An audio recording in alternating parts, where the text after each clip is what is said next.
日本の政治が今大きく揺れ動いている。石破首相がすでに3回の審判を受けたにもかかわらず、政権にしがみつく一方、2020年に立ち上げた参政党がわずか5年で衆議院3議席、参議院15議席を獲得。その急成長ぶりは他の既存政党をも震え上がらせている。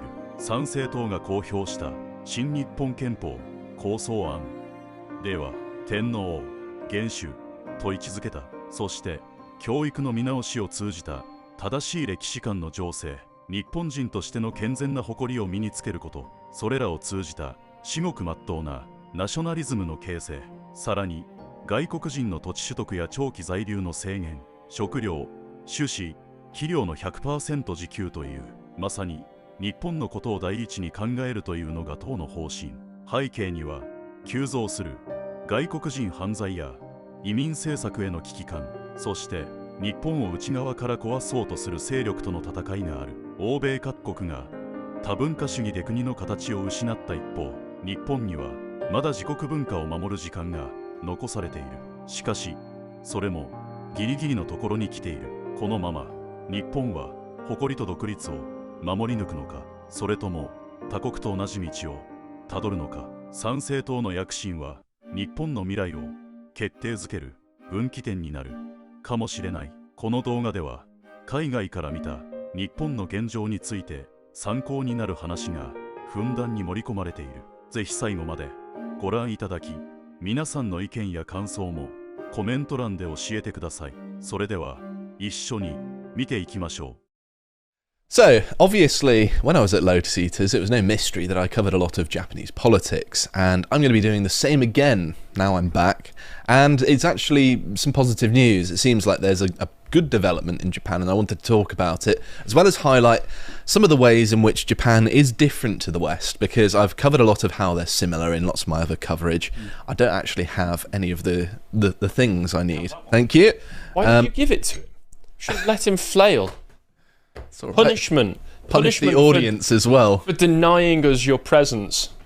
That's actually surprisingly nice. It's only limited now. I'm sure it was his own reward, wasn't First Callum, now you. But anyway, I've covered lots of stuff in Japan, talking about all the problems that immigration has caused, giving them a cautionary tale, all of that sort of stuff. And it went so far as to the point where the Japanese were translating it. This is such a bizarre image. Yes, hearing a very high-pitched thing. It almost got 500,000 views as well. My favourite thing is... Probably more than your actual video, to be honest. In the comments, one of the Japanese people refers to Dan as the bearded baron, which I think is a it's hard, yeah. excellent nickname. But anyway, what I wanted to talk about is the Sanseito party, and they've done pretty well. I know Bo covered the election about a week ago, so I'm going to go over it quickly just so we're all on the same page, but ever so brief. The party was only founded in 2020, and they claim to take inspiration from the Alternative for Deutschland, or AfD, in Germany. France's, how do you pronounce it? National Rally in English. Those ones. It's like Reassemblement National, which is a right mouthful, really. And of course, Reform in Britain, and most of all, Donald Trump. I hope they're not modelling themselves on Reform. Well, I'm hoping, and this is exactly what I was going to get onto in a second, that some of the nuances have been lost in translation, and that they're just looking at, these are some right-wing parties that get flack, and we want to see how they have grown successful, so they want to copy the methods and not the ends. I'm hoping. I mean, from what I've seen of this guy, because I was reading an article about him the other day, he's gone much further in the kind of rhetoric. He has. Than any of those parties that you have named because so far. I would argue that Reform and some of the others as well, there have been some things that Trump has done that's very much disappointed me. The Epstein stuff is a pretty easy one to underline, as well as the rates of deportation are pretty low. I thought it'd be higher by now. They're not Obama rates yet, as far as I'm aware. No, he's not even to Obama's levels yet.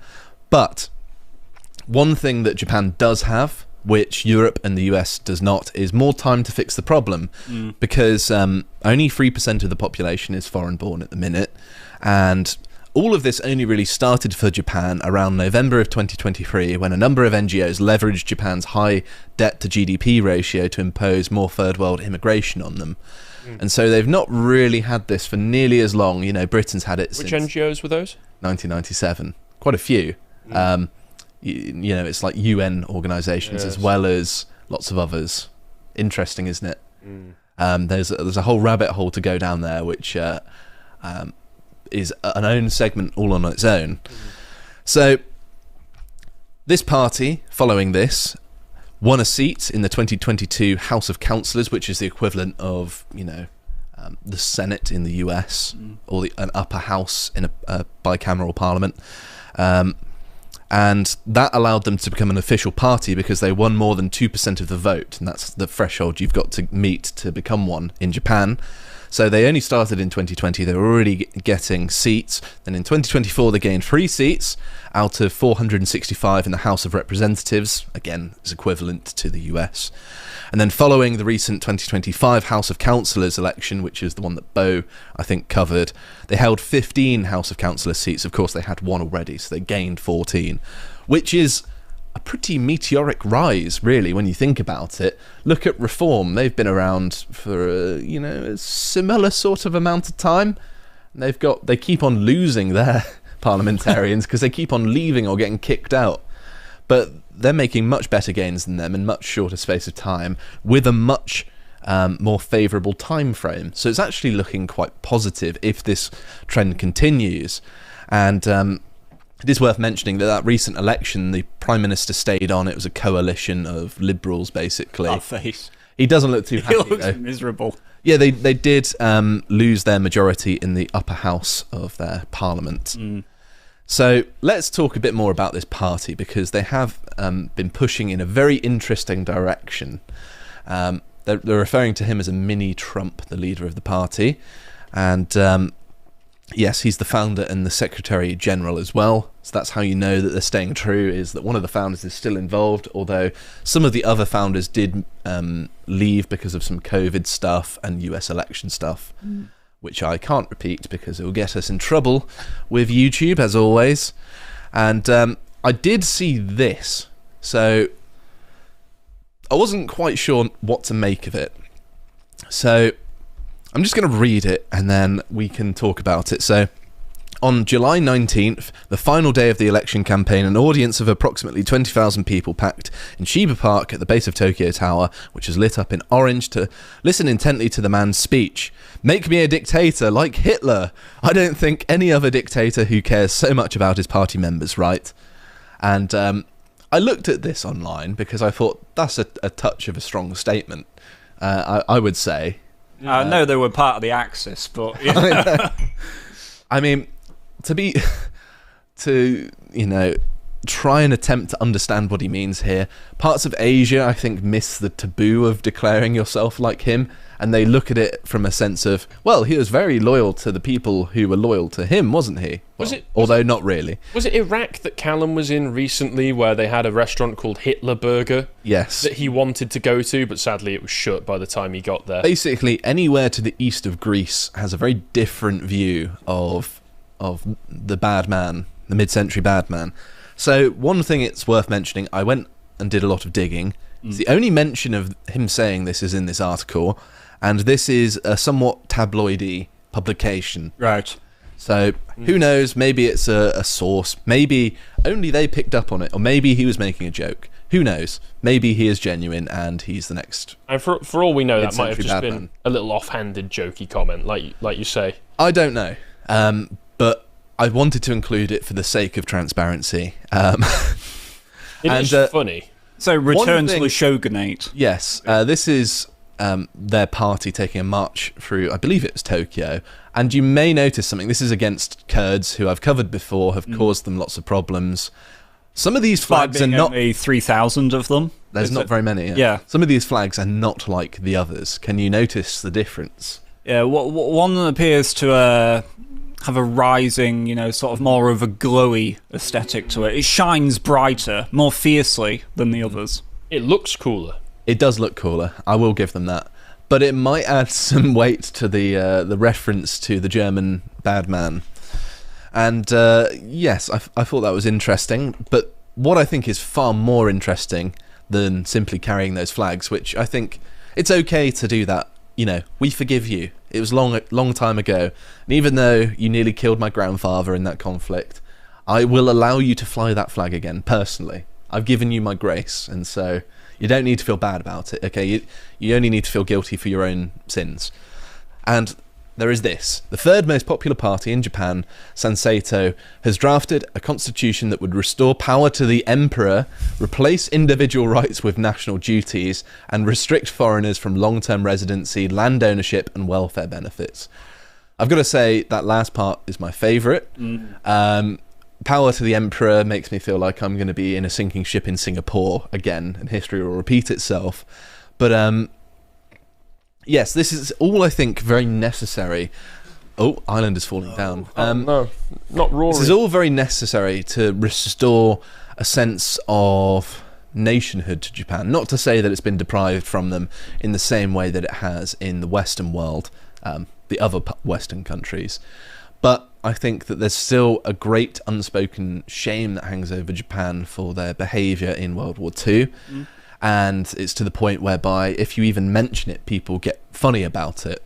And I think that embracing your past a little bit more is more healthy, because having something that's unspoken, and, you know, we don't talk about that even though it's essential for defining who we are today, that's not healthy. And it's not a good way to promote growth into the future. And I think that this sort of thing is necessary to just accept that, well, it's going a little bit further than accepting it. But it's embracing the Japan of the past to a certain degree that I think is necessary. And I wanted to read through some of what it's actually going to do in detail. If I might just say before you do, one of the things that I personally admire most about Japan is that after the 300-year period of isolation, when the Americans finally arrived and basically said, you are opening up to the rest of the world, you are going to trade, we are going to force you to change, that Japan, still under that force and threat, was able to emerge with an identity that did embrace modernity, but was still able to keep some essence of its own philosophy and what it believes. And one of the things that we are constantly threatened by is exactly that force of change, simply being told that this is your future. You are going to become a part of the global system. And anything that you might feel as regards to your own identity or heritage or something idiosyncratic to your own personal heritage and way of life has to go, is an inconvenience. And Japan, yeah, sure, there was some dodgy stuff in there, I'm not going to deny it, but like it's come out of that. And even whatever you think of Japan nowadays, it still has its very own national character. And I think that that's something that we should undoubtedly learn from. And so I don't really see this. Well, the thing is, even with all of the flattening of culture that happens under a globalist economy, for instance, if we were still like across the country, even in our big cities, majority English, the English national character would still shine through, because it's simply the way that Englishmen naturally behave themselves. Yes. And that's what you can see even in some of the more rural, majority English parts of the country. Very true. The English are still going about like the English do.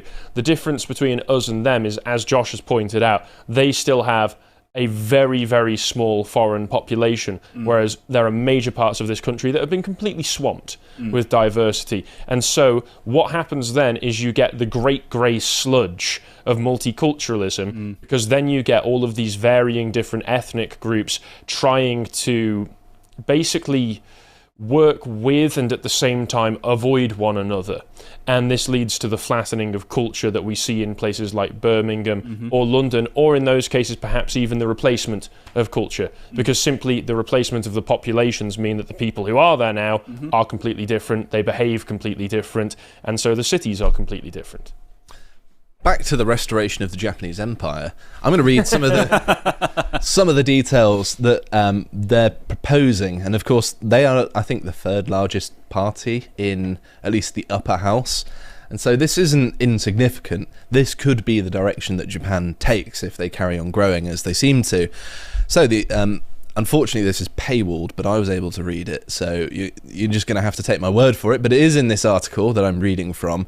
It was a much better explanation, because some of the nuances of the original thing they published were a bit lost on me, because I am not fluent in Japanese. Says the imperial system, the role of the emperor is clarified by declaring him the head of state, and to end the debate, only male heirs of the male line can succeed the throne. Pretty, obviously the emperor being head of state again is significant. It's a bit of a defiance against the Americans, although these days I don't think they'll mind so much. Society, the family is the foundation of the society, and the state should provide strong support for families through access to free education, direct financial assistance for children. The state must provide various options in compulsory education. I don't particularly like all of this. The state must do all these things. It's up to the people to do it. You shouldn't have the government doing this sort of thing, but it's a different culture. I think in Japan they're more accepting of dependence, that being a quirk of collectivism than perhaps we are. So it might be more suitable there than it is here, to add a bit of a caveat on my opinion. Compulsory education will include the Japanese language, classical literature, history and mythology, moral education, martial arts, political participation, and to end another debate issue, marriage will be defined as a union between a man and a woman, and the husband and wife will be required to have the same surname. That last part I approve of. Very good. Japan should strive for 100% self-sufficiency in food, seeds and fertilizers. That's great. Makes perfect sense. It does. They had a recent rice shortage, which pushed up the prices to unprecedented levels. They're also saying Japanese citizens are free to select their healthcare, and the government is required to fully and publicly disclose all matters related to health, including information on pesticides, medicines and food additives. Again, that's great.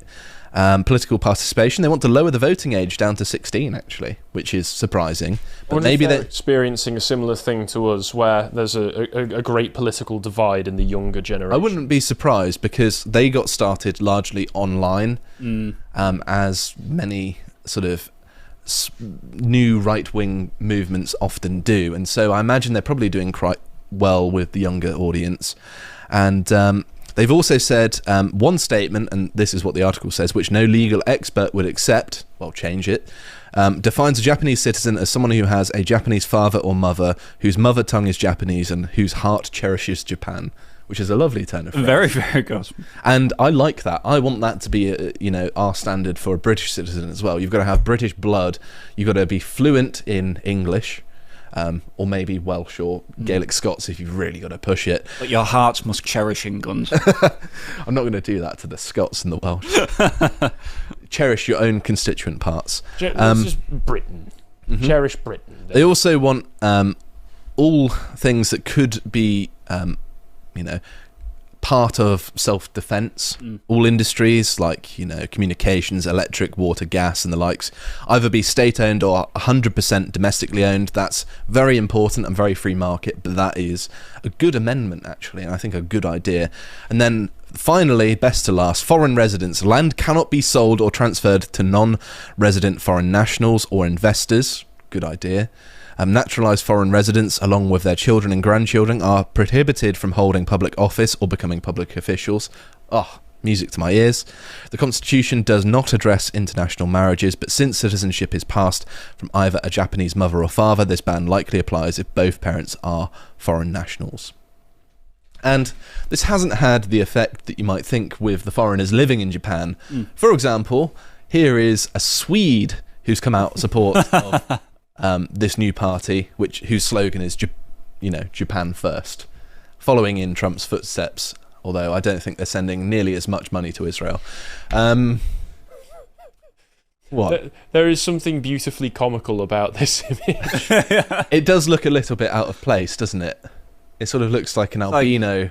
It looks to me like we was samurai. The white foreigner character in a like Shogun TV series. A little bit, but it only makes sense to me that somebody who appreciates Japanese culture so much that he would be willing to move over there and try and get citizenship would look around and recognise that he doesn't want it to change. And good on him for potentially even sacrificing his own place in that society.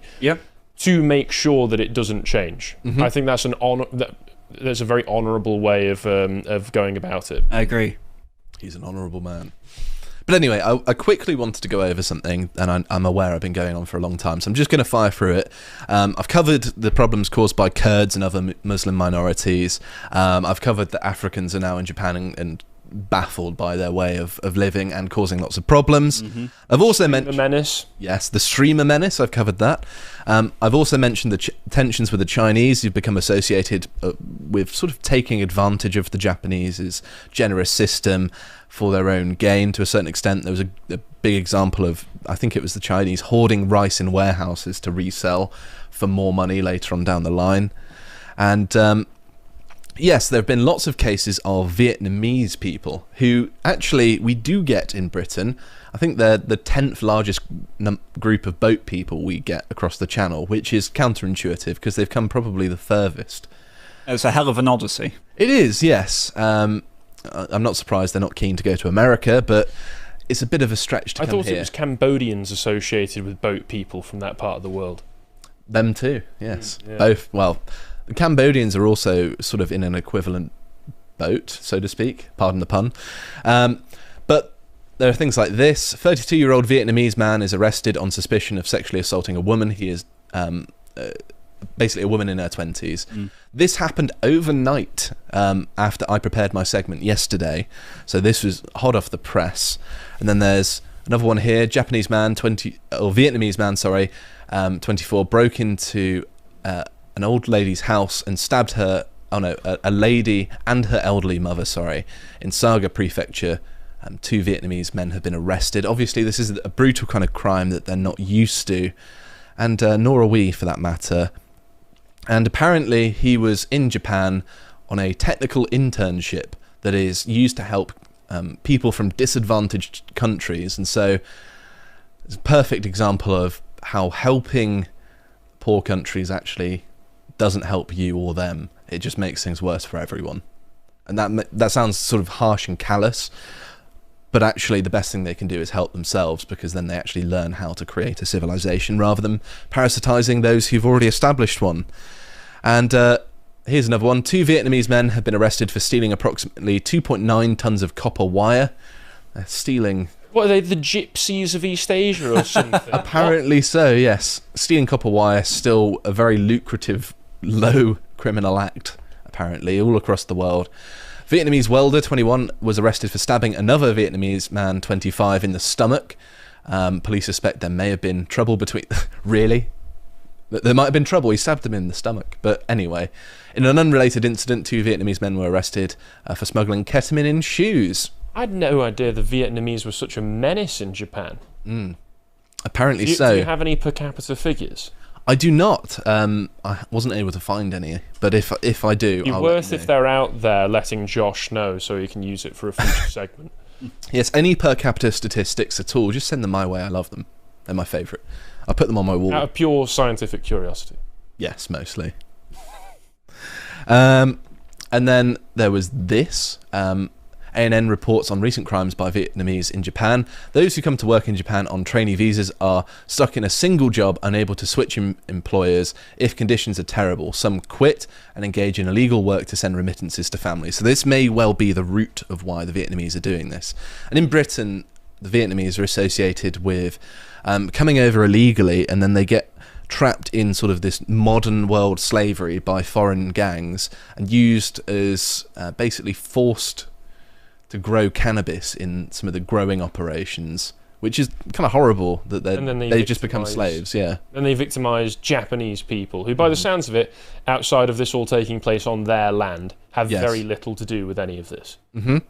Yeah. Brilliant. So this is not a problem that either Britain or Japan should have to put up with.